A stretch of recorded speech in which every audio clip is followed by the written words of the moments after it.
इस केस को सीबीआई से जांच करो ताकि सच्चाई का पता लगे और पुलिस को न्याय मिले।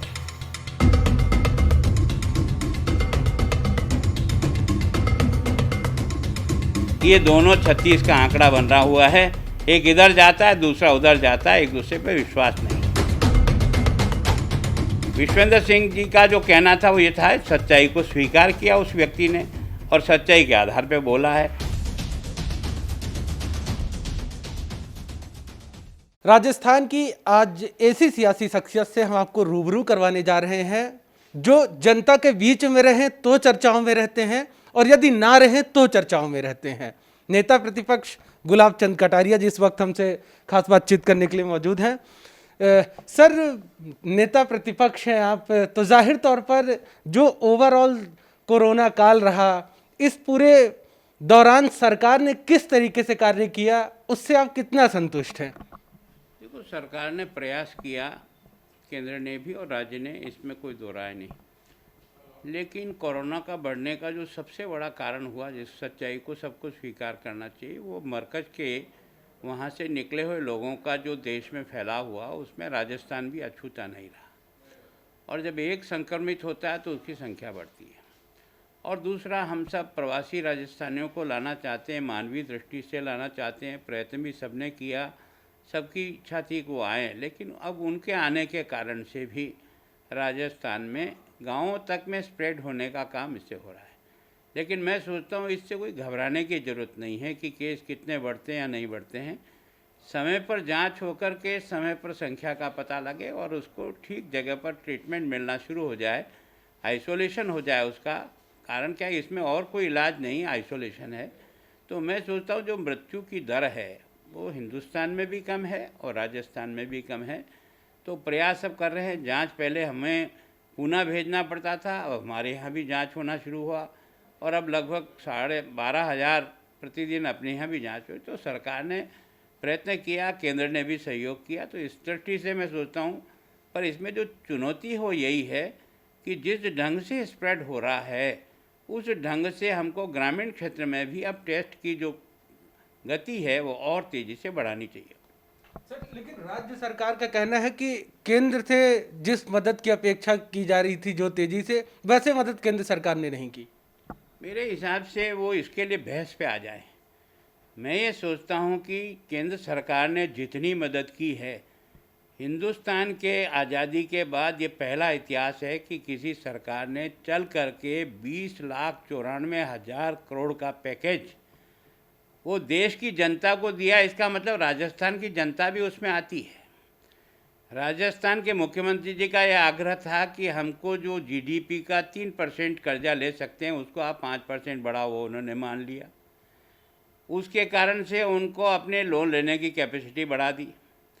पहले हम ओवरड्राफ्ट ले सकते थे केवल और केवल, पहले हमारा ओवरड्राफ्ट लेने का जो सीमा थी वो 14 दिन थी, उसको बढ़ा करके उन्होंने उसको 22 दिन की। पहले 3 महीने में हम ओवरड्राफ्ट अगर लेना चाहते थे तो केवल और केवल 23 दिन ले सकते थे, अब हम 3 महीने में 50 दिन ओवरड्राफ्ट ले सकते हैं। पहले ही अप्रैल के महीने में 42,000 करोड़ रुपया जो जीएसटी का बनता है वो सभी सरकारों को दे दिया। जो डिफरेंस था वो भी 11,000 करोड़ रुपया हिंदुस्तान के सभी देशों को दे दिया। मैं सोचता हूँ सरकार ने जिस प्रकार से किसान सम्मान निधि के नाते 18,000 करोड़ रुपया संपूर्ण देश में दिया है, उसमें राजस्थान के भी 62,000 किसानों को 2,000 डाला है। एंड राजस्थान में 1,56,00,000 माताएं ऐसी है जिनका जनधन का खाता है, उनके खाते में भी 500 रुपया 2 बार आ गया। इसका मतलब एक बार में 10,000 करोड़ रुपया आता है, तो 2 बार में 20,000 करोड़ रुपया लिक्विडिटी में आया है। इस सरकार ने जो उद्योगों के लिए जो एमएसएमई में घोषणा की है वो 5,94,000 करोड़ की है। वो कारखाने हमारे यहाँ भी हैं। जो की गली में बैठा हुआ खुमचा वाला है, 30 लाख लोगों को लिए 10,000 तक का लोन लेकर के मैं लिया। मैं सोचता हूँ कि बिना गारंटी के 3 लाख तक सारी इंडस्ट्री को जो इसमें एमएसएमई में आता है उसको लोन लेने की छूट दी है। एसएमई का दायरा जो है वो पहले केवल और केवल आपने देखा कि 10 करोड़ का इन्वेस्टमेंट था, अब उस इन्वेस्टमेंट को 20 करोड़ करने के बाद भी 100 करोड़ तक का व्यापार करने में उसे छूट है और 200 करोड़ तक ग्लोबल टेंडर करने की ज़रूरत नहीं। इसका मतलब हिंदुस्तान के इन कंपनियों को मिलेगा।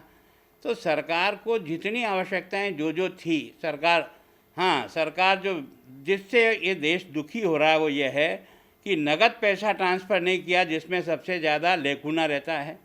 इस प्रधानमंत्री ने आने के बाद हर चीज़ को खाते में डालना शुरू किया, जिससे बीच के बिचौलिए निकल गए। इसके अलावा तो कोई पीड़ा नहीं होनी चाहिए। और केवल केंद्र के सामने राजस्थान ही तो एक राज्य नहीं है, संपूर्ण हिंदुस्तान के राज्य भी उसकी सीमा में आता है। अगर उसे मदद करनी है तो उन सबको ध्यान में रखते हुए करनी है। इन्होंने सबसे पहले मांग की थी कि हमें ट्रेनें चलाओ, हमें लोगों को लाना है। देश के प्रधानमंत्री ने ट्रेनें दी, लेकिन राजस्थान सबसे पिछड़ा राज्य रहा। बाकी लोगों ने 200 300 ट्रेनें मांगी और ले गए। आपने ट्रेनों का जिक्र किया तो कांग्रेस पार्टी आरोप लगा रही है कि ऐसे टाइम में भाजपा श्रमिकों के दर्द पर भी सियासत कर रही है, बसों पर पॉलिटिक्स कर रही है। मैं सोचता हूं कि जितनी सुविधाएं इन प्रवासियों को लाने के लिए केंद्र सरकार ने दिया, ये सरकार समझना चाहे तो समझ लें। ट्रेनें जब आती है तो उसमें से 85% का खर्चा केंद्र के पास जाता है, केवल आपके पास 15% खर्चे का महत्व नहीं है। लोगों को छांटेगा कौन, उनकी स्क्रीनिंग करेगा कौन, उनको तय कौन करेगा जाएगा। इसके कारण से एक सिस्टम डेवलप रहे ताकि लोग ठीक प्रकार से जा सकें। पहले भी 43% जो है ना रेल के अंदर सब्सिडी है, 57% किराए से वसूल होता है। उस 57% में से भी आप एक सीट खाली छोड़ना है, इसका मतलब 38% ही पैसा आया। फिर उसमें से एक ट्रेन जाती तो है पर वापस आती नहीं है, खाली आती है, तो 19% हो गया। 19% के बाद भी 4% स्टाफ का और जो बाकी उसमें भोजन और सुविधाएं जो देती है उसकी रहती है। तो इस सरकार को तो केवल 15% देना है। एक ट्रेन यहाँ से जा रही है वो 6 लाख में जा रही है, 8 लाख में जा रही है।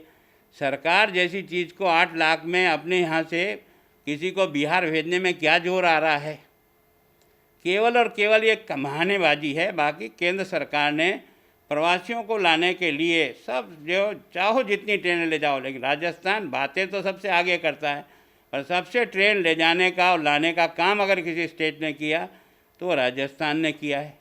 सर, मेरा एक सवाल ये था कि मौजूदा कानून व्यवस्था को लेकर जो स्थिति बनी हुई है उससे आप कितना संतुष्ट है, क्या कहना चाहेंगे? देखो, मैं सोचता हूँ कि कानून व्यवस्था के बारे में अगर इस कोरोना को कंट्रोल करने में थोड़ी बहुत भी जो कमी रही है वो है कि इसकी सख्ती से पालन नहीं करा। जयपुर में रामगंज में जो कुछ भी हुआ, वहाँ से निकलकर रात को लोग चले जा रहे हैं, कोई दूसरी जगह चला जा रहा है, कोई तीसरी जगह चला जा रहा है। अगर आपने कर्फ्यू का ईमानदारी से और कठोरता से पालन करते तो ये जो स्प्रेड हुआ है ये नहीं होता। और दूसरा, जिस कानून व्यवस्था के बारे में मैं जो भी ताज़ा घटना जो आपने विष्णु दत्त की हुई है, मैं सोचता हूँ एक बहुत अच्छा ऑफिसर जिसकी सब तारीफ़ करते हैं, डिपार्टमेंट तारीफ़ करता है, किस दबाव में काम किया उसके कारण से उसको आत्महत्या तक जाना पड़ा। ये बात और प्रमाणित हो गई क्योंकि वहाँ के सारे स्टाफ ने भी वहाँ के लोकल एमएलए पर चार्ज लगाते हुए हम सबको इस थाने से बाहर हटा दो ताकि हम इस दबाव की राजनीति में काम नहीं कर सकते हैं। इसका मतलब पूरा का पूरा तय हो गया कि निश्चित रूप से उसने आत्महत्या इस पॉलिटिकल प्रेशर से की है। इसलिए मैंने कल मांग की थी मुख्यमंत्री जी ने, अगर वास्तव में आप पुलिस प्रशासन को और पुलिस फोर्स को एक तरह से सम्मान बढ़ाना चाहते हो या उसको काम करने की आज़ादी देना चाहते हो, इस केस को सीबीआई से जांच करो ताकि सच्चाई का पता लगे और पुलिस को न्याय मिले। सर, एक सवाल यहाँ पे ये खड़ा हो रहा है और लगातार जो देखा जा रहा है सोशल मीडिया में इन दिनों की जो कांग्रेस पार्टी के कई मंत्री हैं वो भाजपा के मुरीद हो रहे हैं। मंत्री विश्वेंद्र सिंह की बात की जाए तो उन्होंने ही भाजपा के आत्मनिर्भर अभियान का खुलकर समर्थन किया। इसके पीछे क्या सियासी मायने निकाले जाए? देखो, मैं कोई सियासी मायने नहीं है। ईमानदारी से कोई अगर देश को नंबर 1 पे सोचे, पार्टी से पहले देश को सोचे, तो यह आत्मनिर्भर भारत का जो मॉडल देश के प्रधानमंत्री जी ने जो रखा है, मैं सोचता हूँ हिंदुस्तान बनने की और कदम बढ़ाने का एक सबसे बढ़िया प्रयोग किया हुआ है। अगर ईमानदारी से इनको कहो तो अपना कांग्रेस का चश्मा हटा दो और सच में विश्लेषण करो कि वास्तव में आत्मनिर्भर भारत बनाने के लिए ये पैकेज हिंदुस्तान के आर्थिक दृष्टि से खड़ा नहीं। विश्वेंद्र सिंह जी का जो कहना था वो ये था, सच्चाई को स्वीकार किया उस व्यक्ति ने और सच्चाई के आधार पे बोला है। ये सच्चाई ये भी बोल सकते हैं, लेकिन दुर्भाग्य से इनके ऊपर चश्मा आँख पर जो है ना अपनी पार्टी का चढ़ा हुआ है, इसलिए इनको सच्चाई नहीं दिखती और प्रधानमंत्री जी की कमियां दिखती है। मैं चाहता हूं कि एक सार्वजनिक बहस कर ले, कॉमन आदमी से कर ले, मुझसे नहीं करे, राजनेताओं से नहीं करें, जो अर्थशास्त्र को समझते हैं और जो इकोनॉमिक को समझते हैं उनसे बहस कर ले कि वास्तव में इस पैकेज के द्वारा, हाँ, इस पैकेज में कहाँ और बढ़ाया जाए, कहाँ कम किया जाए, किधर का परिवर्तन किया जाए, ये सुझाव तो संभव हो सकता है। लेकिन बाकी जिस पैकेज जिस आधार से दिया है कि भारत को अपने सोर्सेज को डेवलप करके देश को मजबूती से खड़ा हो और हमारा स्वदेशी जागरण हो और स्वदेशी चीज़ों का ज़्यादा उपयोग हो, इससे ज़्यादा देश के लिए और कोई सौभाग्य का समय नहीं होगा। सर, मेरा अंतिम प्रश्न ये था कि सतीश पुनिया जी ने अभी कांग्रेस पार्टी पर आरोप लगाया था कि सचिन पायलट और जो अशोक गहलोत है ये दिल्ली दरबार को खुश करने में लगे हुए हैं इस समय। इस पर आप क्या कमेंट करना चाहेंगे? सीधा देखो, मैं नहीं कर रहा हूँ, सच में जो कुछ भी इस साल सवा साल में देखा है राजस्थान की जनता ने और देश की जनता ने मीडिया के माध्यम से और बाकी माध्यम से भी, एक उप मुख्यमंत्री है लेकिन किसी भी वीसी में है ना, आपका वहाँ उस बैठक में आपका चिकित्सा मंत्री तो बैठ सकता है, लेकिन एक उप मुख्यमंत्री आपके साथ बैठ कर के राजस्थान की मॉनिटरिंग नहीं कर सकता है और दोनों अपने अपने अलग अलग घर से करते हैं। ये इस बात को साबित कर रहे हैं ना कि एक पूरब और एक पश्चिम है। ये मैं नहीं कह रहा हूँ, उनकी पार्टी के ही ऊपर के दिल्ली के नेताओं को भी पूछ लो और कभी उनको सोए हुए में जगा कर एकदम पूछो तो वो भी इस बात को स्वीकार करेंगे कि ये दोनों 36 का आंकड़ा बन रहा हुआ है, एक इधर जाता है दूसरा उधर जाता है, एक दूसरे पे विश्वास नहीं है। तो इसका आपको नहीं लगता कि प्रदेश पे भी फर्क पड़ रहा है? इसका निश्चित रूप से प्रदेश को नुकसान हो रहा है। जिस तरीके से इसमें मिलजुल कर काम करना चाहिए, जब वो दूसरों को, हम विपक्षी पार्टियों को तो लेकर साथ काम करने की आदर्श की बातें करते, पहले घर के लोगों को तो साथ लेने का प्रयास कर लो।